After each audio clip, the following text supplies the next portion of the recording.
Baik, kita kembali lagi pada video pembelajaran geografi dengan topik pola keruangan desa kota. Nah, pada video pembelajaran kali ini ada 3 subtopik yang akan kita bahas. Yang pertama, konsep interaksi desa kota. Yang kedua, faktor interaksi desa kota. Dan yang ketiga, zona interaksi desa kota. Baik, langsung saja pada pokok bahasan kita yang pertama, yaitu konsep interaksi desa kota. Jadi secara umum, interaksi bisa kita artikan sebagai hubungan timbal balik yang saling mempengaruhi antara dua wilayah atau lebih. Jadi ketika dikatakan interaksi desa kota, berarti ini bisa kita artikan sebagai hubungan timbal balik antara desa dan kota. Bisa juga hubungan timbal balik antara desa yang satu dengan desa yang lain. Hubungan timbal balik antara kota A dengan kota B, begitu ya.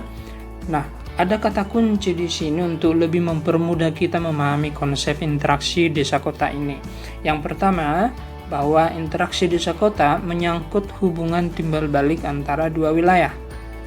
Lalu, yang kedua, dalam interaksi desa kota terjadi pergerakan manusia dari suatu wilayah ke wilayah yang lain.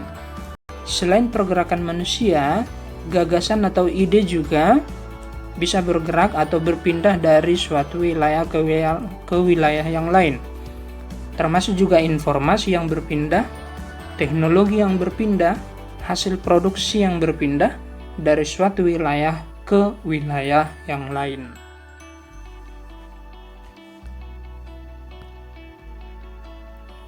Baik, pokok bahasan kita yang kedua yaitu faktor yang mempengaruhi interaksi keruangan antara desa dan kota.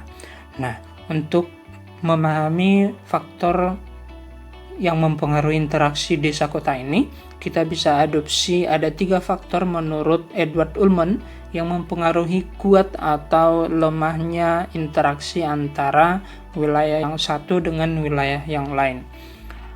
Faktor yang pertama yaitu wilayah yang saling melengkapi atau istilah lainnya regional complementary. Nah, artinya apa di sini? Bahwa ketika dua wilayah dapat saling melengkapi kebutuhan masing-masing, maka interaksi dapat terjadi pada kedua wilayah tersebut. Begitu ya. Nah, contoh di sini desa pertanian penghasil bahan pangan, misalnya padi, jagung, sayuran, dapat saling melengkapi dengan desa nelayan sebagai penghasil ikan, yang mana desa pertanian tentu membutuhkan ikan. Selanjutnya, desa nelayan tentu juga membutuhkan bahan-bahan pertanian. Jadi mereka bisa saling melengkapi.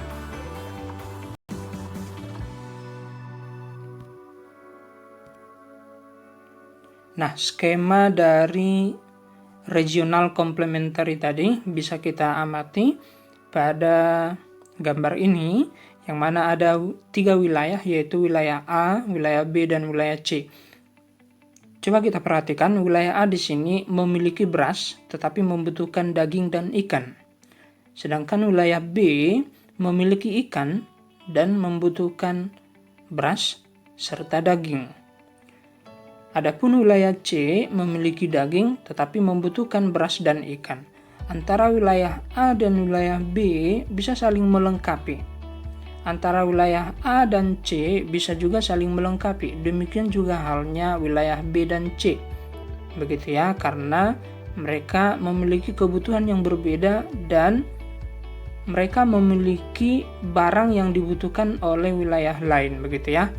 Nah, jadi inilah skema dari komplementari regional, kondisi saling melengkapi. Nah, faktor yang kedua yaitu adanya kesempatan intervensi atau melemahkan. Istilah lainnya intervening opportunity. Nah, artinya apa di sini? Terdapat wilayah yang melemahkan interaksi antara dua wilayah yang lain. Nah, misalnya desa yang relatif berjauhan interaksinya akan melemah apabila terdapat desa lain yang lebih dekat. Tentu orang-orang yang tinggal di desa tersebut akan memilih yang lebih dekat daripada yang jauh, begitu ya. Nah, artinya bahwa yang jauh tadi akan semakin lemah interaksinya apabila terdapat wilayah lain yang lebih dekat. Nah, itu faktor yang kedua, yaitu adanya kesempatan intervensi atau. Nah, lebih jelasnya bisa kita amati pada skema berikut ini, bahwa di sini kita bisa amati ada wilayah A, wilayah B, dan wilayah C, di mana interaksi wilayah A dan B itu lemah, sedangkan interaksi wilayah A dan C itu kuat. Wilayah B dan C interaksinya juga kuat. Nah, ini memang bisa dipengaruhi oleh faktor-faktor tertentu, misalnya jarak yang jauh tadi. Nah, bisa kita simpulkan di sini bahwa wilayah C mengintervensi interaksi wilayah A dan B, melemahkan interaksi wilayah A dan B, begitu ya. Nah, itulah faktor yang kedua, gitu ya. Nah, itulah faktor yang kedua. Nah, faktor yang ketiga adalah kemudahan pemindahan antar wilayah atau spatial transferability. Jadi semakin mudah memindahkan barang, memindahkan orang dari suatu wilayah ke wilayah yang lain, maka interaksi kedua wilayah itu akan semakin kuat. Demikian sebaliknya. Nah, ini tentunya dipengaruhi oleh kondisi jalan raya dan jarak. Semakin dekat jaraknya, maka semakin mudah dipindahkan. Semakin rusak jalannya, maka semakin sulit dipindahkan. Demikian sebaliknya ya. Semakin mulus jalannya, semakin bagus kondisi jalan rayanya, maka akan semakin mudah pemindahan barang atau manusia.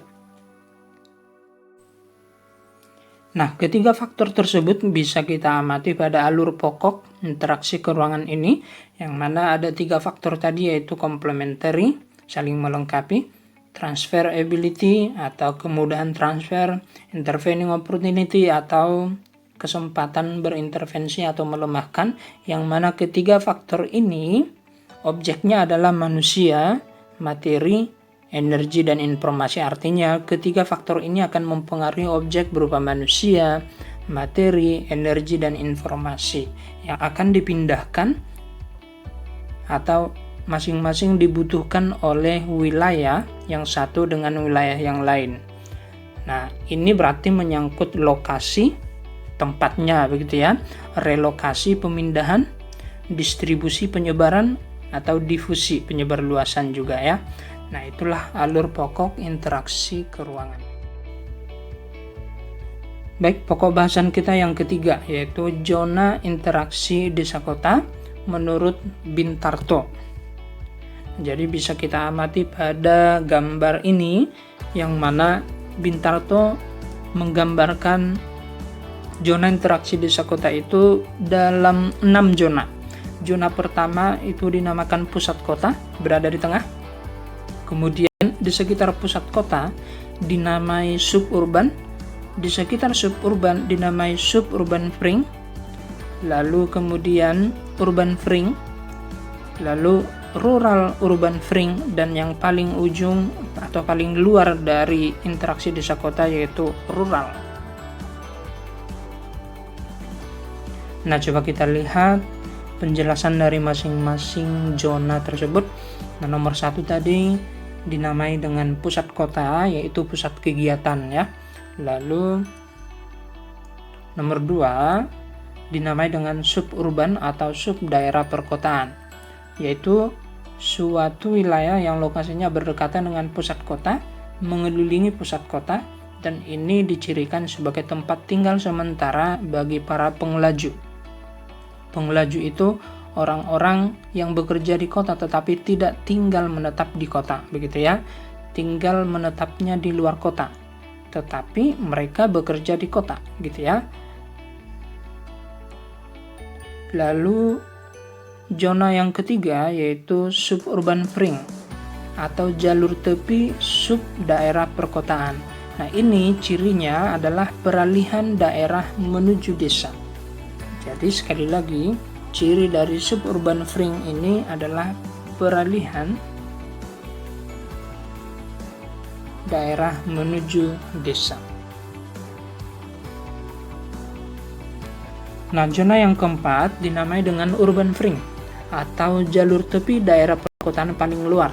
Bisa kita simpulkan bahwa urban fringe ini adalah wilayah kota paling luar, tetapi sifat-sifatnya masih mirip dengan perkotaan, masih mirip dengan kota, di mana penggunaan lahannya masih industri dan jasa gitu ya, sebagai sifat-sifat kota. Lalu zona yang kelima yaitu rural urban fringe atau jalur batas desa dengan kota. Jadi ini merupakan batas antara desa dengan kota yang ditandai dengan penggunaan lahan campuran. Jadi inti dari rural urban fringe ini penggunaan lahannya sudah campuran. Dikatakan campuran yaitu antara pertanian dengan non-pertanian. Pertanian dengan non-pertanian. Pertanian ini berarti dipengaruhi oleh desa, non-pertanian berarti dipengaruhi oleh kota. Lalu yang terakhir, zonanya dinamai dengan rural. Ini merupakan daerah pedesaan.